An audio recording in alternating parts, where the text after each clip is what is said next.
Hola, ¿cómo están? Espero que estén bien. Bueno, vamos a seguir resumiendo el reglamento electrotécnico que hay en mi país, que es Chile.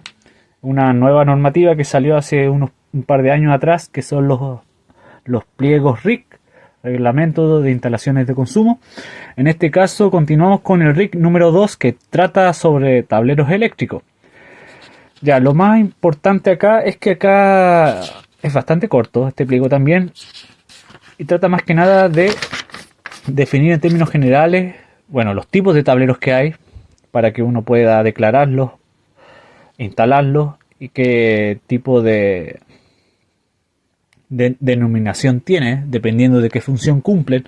Entonces esto de repente uno que está recién comenzando se puede confundir para diferenciar lo que es un tablero general, que son los tableros principales de las instalaciones. En ellos estarán montados los dispositivos de protección y de maniobra que protegen los alimentadores y que permiten operar sobre toda la instalación de consumo en forma conjunta o fraccionaria, como estoy mostrando acá en este plano. ¿Ya? También describe lo que son los tableros generales auxiliares, que son tableros que son alimentados desde un tablero general y desde ellos se protegen y operan subalimentadores que energizan tableros de distribución. Un TDA, un tablero de alumbrado, como muestro acá en este video, se considera un tablero de distribución, pero que tiene cargas únicamente, en este caso la SEC lo clasifica como de alumbrado, que son luminarias y enchufes. El tablero de distribución va a recibir su denominación en base a qué tipo de cargas tiene. Puede ser tablero de distribución de calefacción, tablero de distribución de fuerza, etcétera.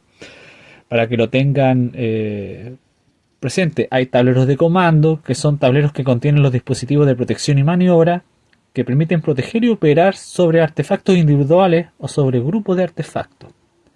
¿Ya? Un tablero de control puede ser donde están los PLC o variadores de frecuencia también. También habla sobre los centros de control. ¿Ya? Son tableros que contienen dispositivos de maniobra, de señalización y de control que permite controlar uno o más dispositivos. El tablero eléctrico móvil. Y algo muy importante son los centros de control de motores, que son unos gabinetes. De hecho, yo tengo un video donde abro uno de estos gabinetes y reviso uno de estos con una maniobra bifásica. También hay otro donde entra un centro de control de motores que está abandonado en medio del desierto, en una planta procesadora de yodo que estaba en desuso. Bueno, ese centro de control de motores está desvalijado. El centro de control de motores tiene otras aplicaciones, es decir, por dar un ejemplo, los tableros tienen que tener una contratapa.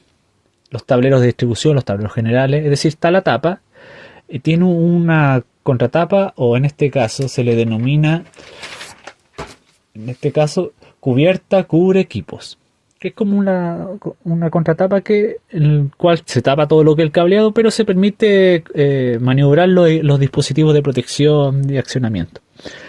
Los SM no están obligados a ocupar eso. Por eso hay ciertas aplicaciones acá, de hecho que la norma lo dice, que están exentas para los centros de control de motores, para que lo tengan presente. Bueno, los tableros de transferencia, que son el cambio de una fuente a otra, es decir, de la red eléctrica a generadores, pueden ser automáticos o no, o manual.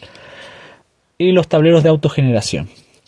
Acá los definen para que ustedes tengan claridad, y para mí esto es importante porque muchas veces nos confundimos nosotros al comenzar en esta profesión de, bueno, cómo yo denomino este tablero, qué nombre le pongo a este tablero, etcétera. Cuando estoy diseñando, en caso que ustedes sean ingenieros o técnicos, les toca también diseñar una serie de tableros. Bueno, aquí esto es lo que a mí me gustó de esta norma, al menos esa parte que es donde lo describen. Bueno, otra cosa es que los tableros deben de tener adherido información referente, bueno, cuál es la finalidad del tablero, el tipo de tablero, el voltaje a lo cual está trabajando, la corriente a la cual va a trabajar. Esto tiene que estar en la tapa, visible, y que sea indeleble, que sean legibles, obviamente. Ya puede ser de distinto material, no especifica acá la norma.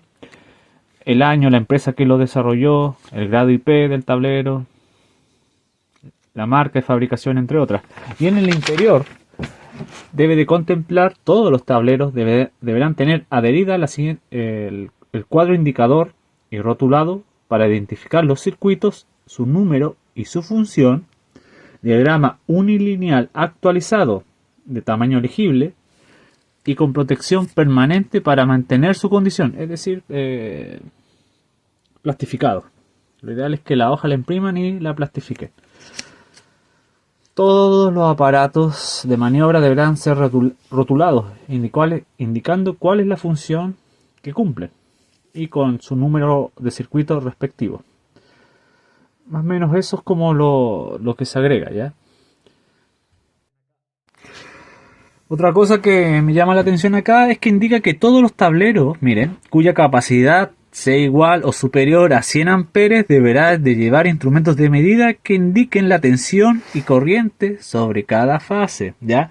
Sobre los 100 amperes ya ahí deberíamos poner voltímetros o amperímetros en la tapa para indicar más o menos y cumplir con esta exigencia. También otra cosa interesante es que todos los tableros deberán llevar un indicador visual o luz piloto que indique presencia de energía cuando conectada directamente de la entrada del alimentador o subalimentador sobre cada fase. Esta exigencia también rige para tableros que contengan alimentación de emergencia, ya para tableros de emergencia también, las que deberán diferenciar la fuente que provee la energía. Se exceptuará en tableros domiciliarios hasta los 3 circuitos. Es decir, si ustedes crean un tablero que no tiene más de 3 circuitos, no es necesario colocar una luz piloto. ¿Ya? Estábamos discutiendo y muchos indicaron que era desde los 5 circuitos y no. Desde los 3 circuitos para abajo no es necesario colocar una luz de presencia de fase. Bueno, la normativa indica que los tableros generales deberán contar con una protección omnipolar que seccione todos los conductores activos, es decir, dependiendo del número de fases más el neutro. ¿Ya? Deben de tener un interruptor termomagnético omnipolar para que lo tengas presente. También el diferencial obviamente debe de ser igual, con una capacidad de amperaje igual o superior a la de su protección termomagnética para que no se queme y opere, no sufra desperfectos. Otra cosa interesante es que en esta normativa, en el pliego 2, se agregan las estandarizaciones para el conjunto de barraje, es decir, de barras de distribución.